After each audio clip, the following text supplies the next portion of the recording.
The chosen scenario we found was most ethically appropriate was outcome B. From an ethical perspective, Maxine acts using a deontology ethical theory.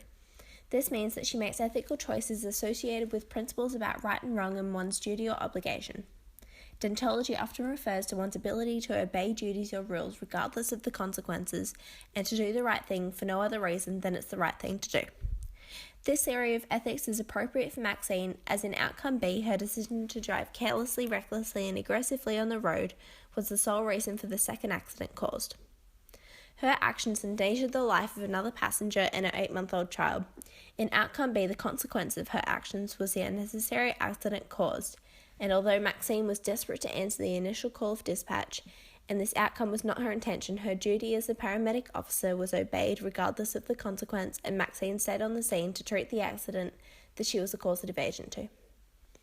In outcome B, Maxine acted in agreement with the principles of Kantian ethics, as she acted in accordance with duty, what was right, and her morality was not jeopardized by acting rationally and not from her emotions. Kantian ethics emphasizes the value of all human beings and generally give respect to everyone, another reason why she stopped to treat the accidents she caused. It is important to recognize that an individual who adopts Kantian ethics has the capacity to act apart from their wants and needs, evident in Maxine's case as her true desire was to attend the initial call for help. She, however, acted apart from this longing to do what was right. In her situation, avoiding either situation would have resulted in death, and therefore there was no right approach. The end does not justify the means. Additionally, based off Immanuel Kant theology, if paramedics can drive away from a road collision, then anyone can drive away. If you're involved in a collision, everybody is obliged to stop. Based on the 4 principles of ethics for medical professionals, Maxine failed to consider foreseeable outcomes, and to a proposed course of action did harm to the patient. Therefore, she is by paramedic code of conduct responsible and accountable for her actions and must deal with them accordingly. Service Officer Maxine was involved in an incident in which her actions caused injury to one person via an RTC while also leading to the death of a child. Under Division 4, Subdivision 118A, the Chief Executive has the ability to discipline the service officer who must perform their duties carelessly, incompetently, or insufficiently. It is clear that Maxine conducted her actions carelessly while driving the ambulance, which caused injury, making her actions a ground for discipline.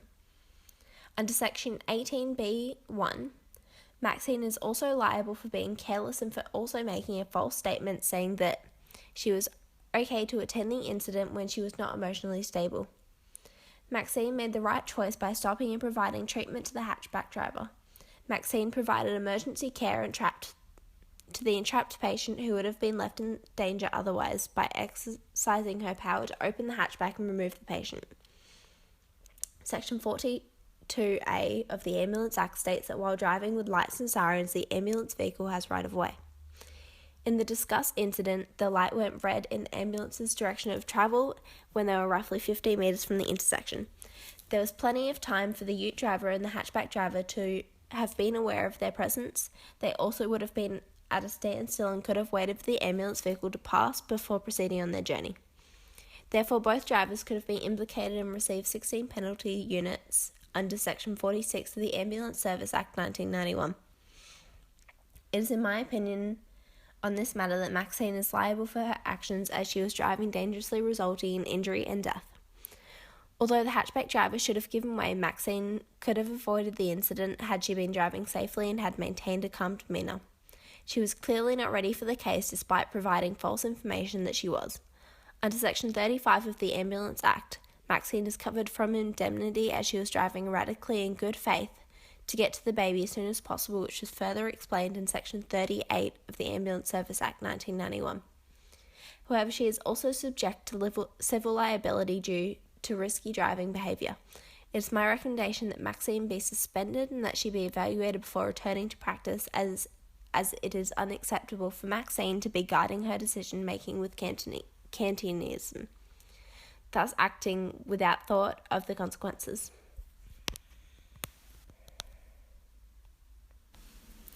Maxine was using deontology ethical theory, more specifically Kantian deontology, meaning she has ethical morals, but they are strongly based on human reason. Since having a child and a long amount of time off, all these contribute to the situation she encountered and the actions that followed.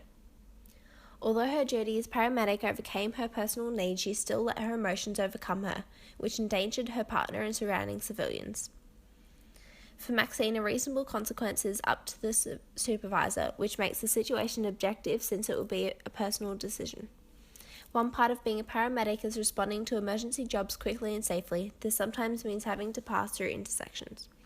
In response to the incident, a recommendation that could be implemented is to make people aware of what to do when they hear lights and sirens of emergency vehicles, as neither the Transport Operations Act 1995 nor the Ambulance Service Act 1991 state what exactly to do when passing through an intersection.